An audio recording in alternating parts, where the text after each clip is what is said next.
Lisa, welcome to the Agent Academy podcast. Thank you for having me. And for those that may not know you or which agency you work with or what part of the country you operate in, would you be able to give a little bit of a background to that and maybe how you got started in the industry as well? Yeah, of course. I work in Dargaville, which is in Northland. Work for Bayley's real estate. This is coming into my 10th year selling lifestyle and residential homes. How I got into real estate was before I had this job, I was a flight attendant and then had twins, so I obviously couldn't go back to that job anymore. The house that I was living in had some appraisals done, and the one of the ladies asked if I would be interested in doing real estate, and yes, actually started in Auckland in Birkenhead originally, and then moved back up after 6 months. Beautiful. And are there any similarities between your career as a flight attendant and then coming into real estate, or have you been able to transfer maybe some of the skills into the industry? Yeah, I always refer to real estate like flying. I think the whole hub of real estate is dealing with people, customer service, communication, and sort of gaining those skills on the plane was perfect for setting me up to this job. And yeah, I find obviously this is a lot more paperwork and a bit more serious and things, but definitely similar to both jobs. I went to a business conference a couple of years ago, and the business coach was actually giving the similarities between being a flight attendant and running a business, and he just spoke about the importance of if you're on a plane and you start to go through some turbulence. Imagine if the flight attendants were running around screaming and going, oh no, and it would create this Yeah. huge amount of chaos. But really your job is to create the calm. Everything's normal, this is exactly what's going to happen. And I guess if you're bringing those kinds of thoughts and calm into real estate, I guess that's probably why you've been able to create so much success over the last 10 years. Yeah, I think yeah, absolutely. Like not everyone is sold and bought a house. Often it's their first time and they're not sure how it's run. And I think our job as agents is to make the whole process run as smooth as possible. And me as a person, I like to know every single thing that's happening through it. So I'm real big on any update straight away, update the person because, it's a lot of money that they're buying and selling with, and you're dealing with people's lives really. So it's just important, and they appreciate like the over communication sometimes. Yeah, absolutely. And tell me about your first year in real estate. Were you one of those rising stars that hit the ground running and it was like, whoa, Lisa's here, or were you a bit more of a slow burn? Um, well, yeah, like I said before, I started like my first 6 months selling in Auckland, and I was 23 at the time, so I was very young to be in the industry. I did end up selling four houses in Auckland, but I sort of had to feel my feet through it all, and I wasn't really like the support wasn't really there.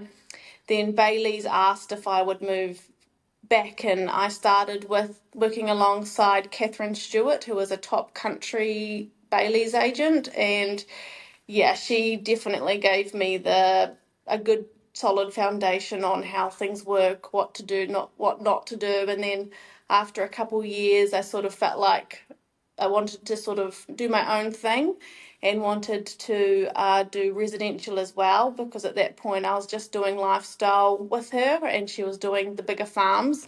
So once I sort of got into my own business side of things, um, yeah, it took me a good 2 years after that to start building like traction. So it is definitely a long game. I love that. I just want to dive in because there's some people that come into the industry and they may have had some prior success in a different industry, so they think they're going to walk in and be, the big dog from day one. But Yeah. your experience working with a top agent and understanding some systems and processes, and what were some of the key lessons that you took away from those couple of years working with that other agent that allowed you to feel confident when you were to go and step out onto your own, that you really knew what you were doing this time? I think that yeah, what I really took away was, there's a lot of power in knowing your job and knowing, like why does this marketing be best for this sort of property, and like, just not understanding truly what is specific for that property that you're marketing, because every property is completely different. Um, and just yeah, like, the people are what make this job amazing, and building connections, and she was really good at, yeah, at doing that, so I sort of tried to take all that on with me. Yeah, that's great. And you said it took you a couple of years to get that momentum. Was that more of a just a slow and steady taking your time to put yourself out there, or you're still kind of feeling your way into what was comfortable for you after working with this top agent? Or can you tell me about those couple of years before you gained the momentum? um yeah, I think it was more like, going from the lifestyle side to then doing my own thing. I guess it was a bit of both, me building my own confidence with it. And I actually took time to really, like, the contracts is what I actually love a lot in this job, and understanding all the clauses. And there's so many situations that people don't understand, that not having a specific thing to cover them can actually be really awful, an awful outcome. So I was just making sure that I learnt, if any situation popped up, right, what is the best way to make this work for everyone. And a bit of, people getting to know me. I sort of, I did grow up here, but I did go to boarding school in Auckland, so I was away for quite a bit of time, which I think, having a different experience to a small town, just operating in Auckland, they're out there doing DLE cards and knocking on doors, like it's quite competitive. Where here, it's not so much, because it's a smaller town, sort of everybody knows everyone, but I still continued that through that time to get people to know me, and yeah, get some business.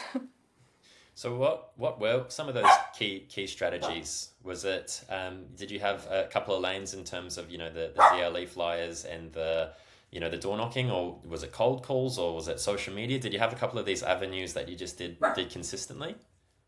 Definitely social media. I find that actually has quite a bit of reach. I did a sponsorship, so I do give a lot back into the community, with in places that people see me, and then they can talk to me. I made an effort to go to sports events with my kids, and so where people could, get to know me that way. Letters, DLE drops, and I just consistently, like, consistency really is key in this industry. And maybe you might deliver a whole lot of DLE cards and think, oh gosh, this is going nowhere. But you don't know what people are thinking in the background, and there might be, 6 months' time. Oh, I think I'm thinking of selling, and they see your DLE card. So it's just, yeah, that sort of thing. For new agents, sometimes they come in and they might have an idea of the success that they're going to gain in a short period of time.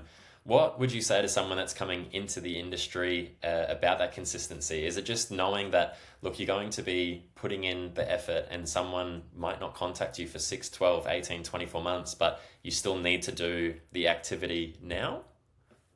Yeah, absolutely. I think, like, from the outside, people probably look at real estate as, oh, it's an easy job. You just list a house and put it up, and you're going to sell it, and then you make money.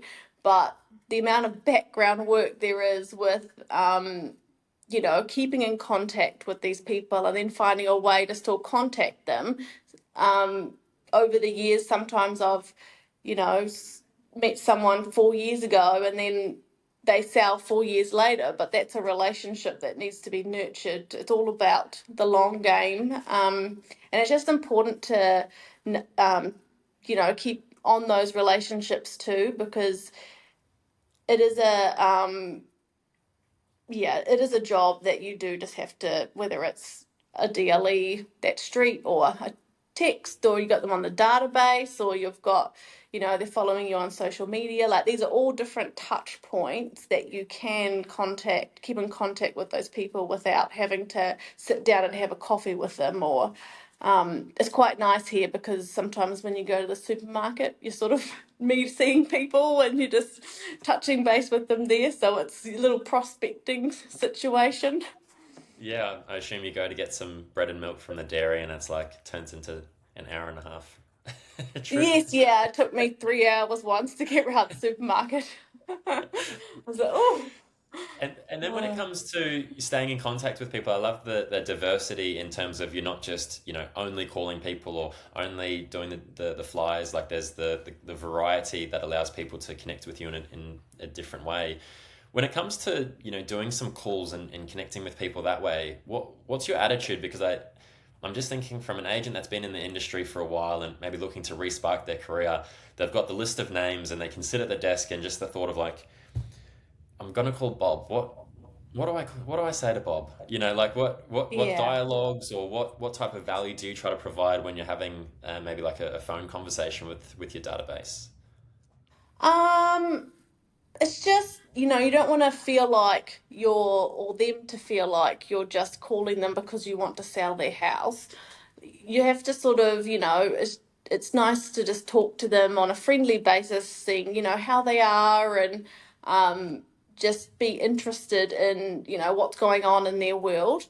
Sometimes it's just, people who don't have work or don't talk to anybody.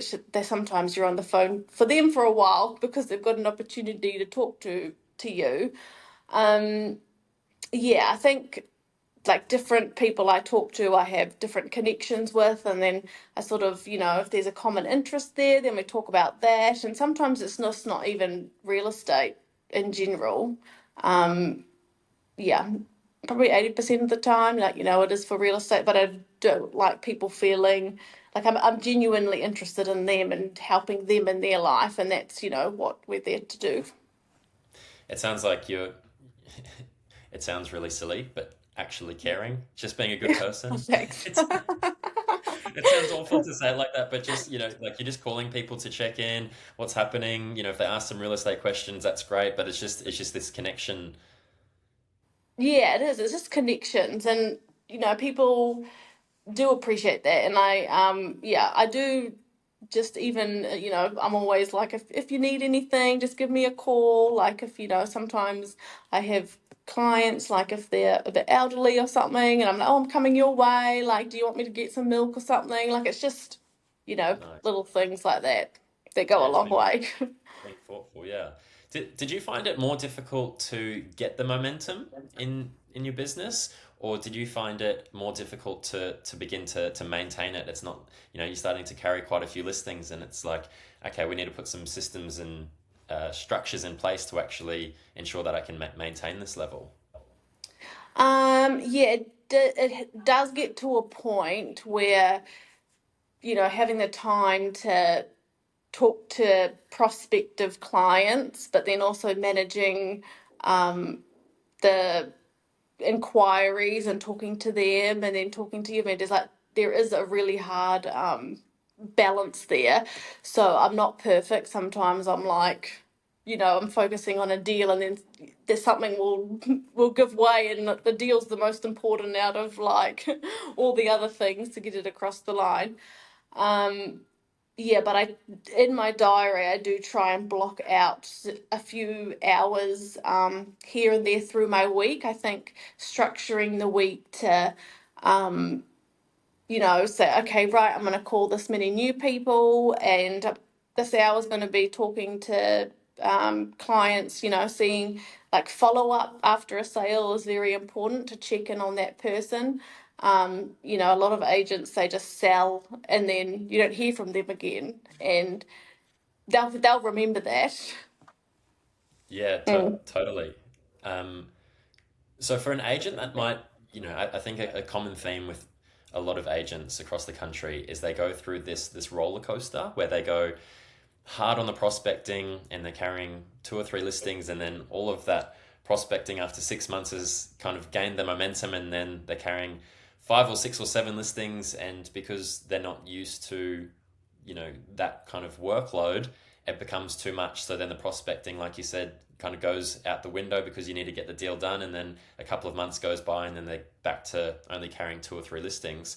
For someone that's gone through that ramp phase of momentum, and maybe it does feel a little bit chaotic for them right now, and that might be two listings for someone, it might be 10 for another, it might be whatever it may be.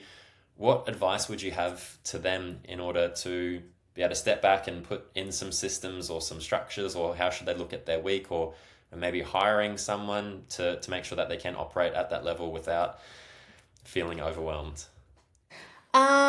Yeah, it's a little bit of a hard one because everyone's personalities, and so even in my home life, and so like at home, I get up early before my kids do, and then I am, making sure so that inquiries sorted and emails are attended to, so then I know that's out of my brain. When I And it is hard because your week changes, whether it's got building reports in there or viewings. Like, it is real hard to stick to a structured program through your week. Yeah. Yeah, I think if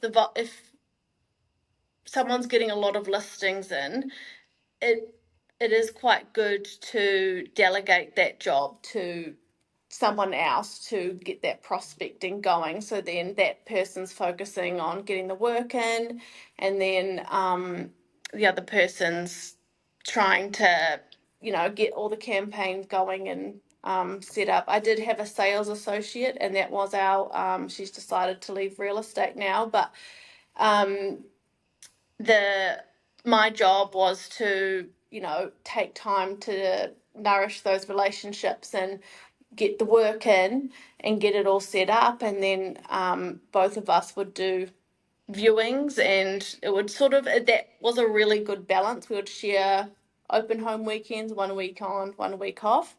So now I am back to doing it myself. So I am back to trying to figure out the best way to structure it. But I think it's good to just start the week on try to set up your week ahead of yourself, and not to be too hard on yourself if you can't achieve what you've put down. At least okay, right, I've got a window here. Can I swap out some time with doing calls or putting together my vendor reports? Like, it is quite all over the show, but so long as you've got a plan, it seems to work out okay.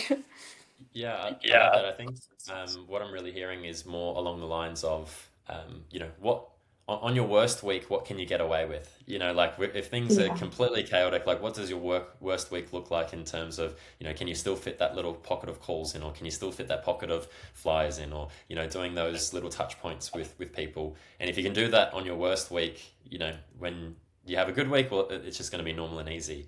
I'd love to touch on what it's like being a mum in real estate, because there are so many amazing, successful mums in the industry. Do you have any tips or advice for being a mum, a busy real estate as well? Yes, well, I've actually got twins. So when my twins were like 6, 7 months, I decided to do my real estate ticket. So I just, had zero children to two and decided to take on a whole full-on career. Which that was really hard when I was first starting as well, because they needed their mother and I couldn't be full on into it. And so I understood that I could just do what I could. Um, I think, yeah, me being an over organized person definitely did me some favors, and I think it's a really good career for working around the children. So my hours, I get up before them, get them sorted for school, drop them off, work till school pickup time, drop them off to my mum if I have work afterwards. So I would just put my appointments after 4:30 because that's when she would finish work as well. So when they were little, that was really good. Now they just sometimes come along with me to things and they love it. They've picked up all the lingo like vendor and all that sort of stuff. There's an Um, Excel associates coming through. Yes, yeah, yeah. And my daughter loves coming to the open homes and stuff with me. She's like setting up, which is fine. And I said to her, "Would you be a real estate agent?" And she says, "Oh no, I don't want my phone Oh, going off as much as yours." So, oh, bless you. But it is also because on the weekends for the residential world, there are open homes and there is a lot of sacrifice that does come from trying to put the effort in to sell something and having to make sure that you are doing your job for the client, but also balance it with family time. It is a hard balance, to be honest. yeah, totally. I've got a couple of kids myself, so I know what it's like to do the juggling act. Um, Yeah, and I think everyone, whether you're in real estate or not, you are consistently juggling around children. I think the benefit of real estate, which I love, is that during school holidays and if there's a teacher only day, I don't have to ask anyone for time off. I just work my schedule how I want. And yeah, people are pretty good in understanding with it all. Yeah, totally.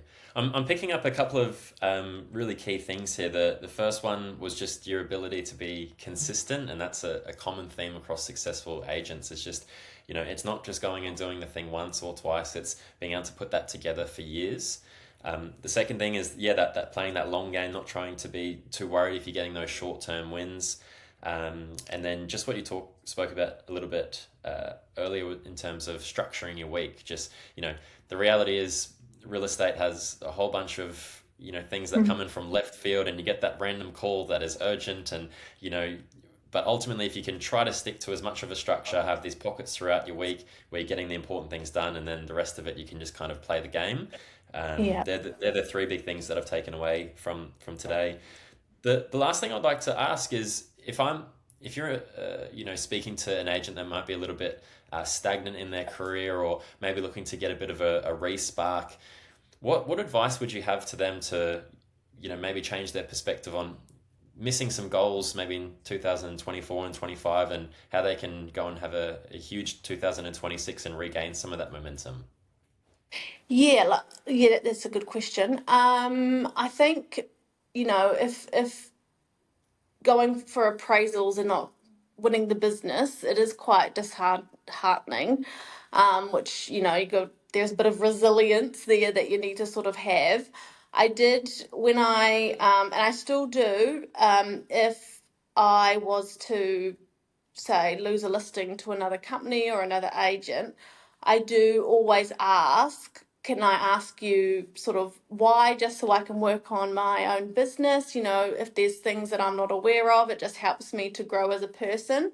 And they're people are very forthcoming with, and then yeah, it's just to keep going at it, even though I know it is disheartening sometimes, but just keeping consistent and this communication and just the mindset to have is just be helpful. If there's a problem that pops up, great, cool, how can we solve it? It's just that sort of thing.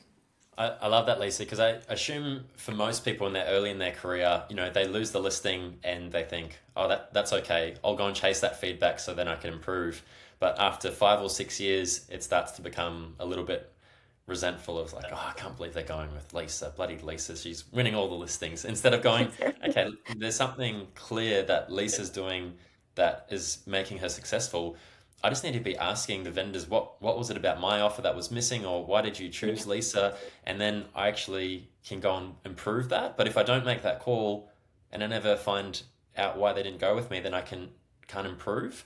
So Yeah. it's such a simple thing. Like it's a 2 minute phone call. I'm assuming the I'm assuming the client probably doesn't want to stay on the phone and give you a half an hour pitch deck on why they didn't choose you, but Yes. that 2 minute phone call can actually be incredibly valuable. And sometimes the outcome actually makes you feel better about yourself. Sometimes it's nothing to do with, your work ethic or you as a person. They might say, oh, the other agent's a family friend, and so therefore you can't really have that connection's already been built. So you really just wasted your time, but at least you know that it's not anything to do with you as a person. Um, yeah, and I think just knowing your business, like you're there to be a specialist and be the professional supporting them to move on with their journey, and that's what they want. They want a skilled person to understand the market, learn where each marketing avenue targets different buyers. Like my database entry is huge. Like my database is quite big now because that's just when my newsletter goes out, that's a touch point. It's just definitely a long game, and always be open to learning, and success breeds success. So start watching the other agents that are successful. What do they do? Get on camera, which is what I'm struggling. I struggle with getting on camera to do videos and stuff, but I am trying. But people get to sort of meet you before they meet you and feel comfortable. Yeah, totally. There is so much value in the conversation that we just had. For everyone listening, I think there's a couple of real key pieces that if a agent was to take away and implement in their business for the next 6 or 12 months, I think they would have a completely different business when they looked at the end of the year. Thank you so much for coming on. I really appreciate your time, and hopefully we can have another chat in 6 to 12 months and build upon this and see how things are tracking for yourself in the back end of the year. Yeah, awesome. Thank you for having me.